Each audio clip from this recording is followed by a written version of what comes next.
ماوەیەکە لە تۆڕە کۆمەڵایەتەکان یاخود لە ناو فەرمانبەران و موچەخۆران باسی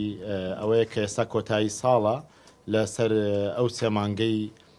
کە ئایا ئەو موچانی کە ماوە لەم ساڵە بدرێت موچەی مانگی 10 و 11 و 12 حکوومەتی هەرێم گوایە پاشەکەوتیەکات و ئەو سێمانگە پاشەکەوت ناکرێت. ئەوە خاڵێکی کەژەوەیە کە ئێمە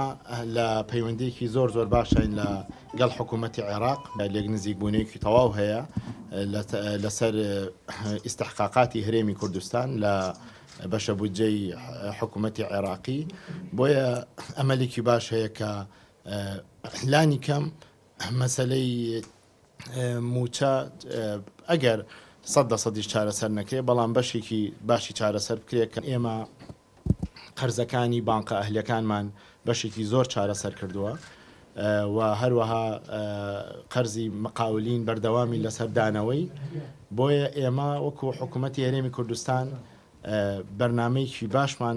لە کابینی هەژ دابین کرد بۆ ئەوەی کە بتوانین ئەو قەرزانی لەسەر شانی حکوومەتی هەرێمە چه ئیستحقاقاتی شەریکاتی نەوت، چه پارەی مقاولین، چه پارەی مەسەلەی بانکە ئەهلیەکان دەستمان کردبوو بە دانەوە بەردەوامین و کاری زۆر باشمان لە ڕێی بانکی مرکزیەوە کردو بۆ دانەوەی قەرزەکانی بانکە ئەهلیەکان.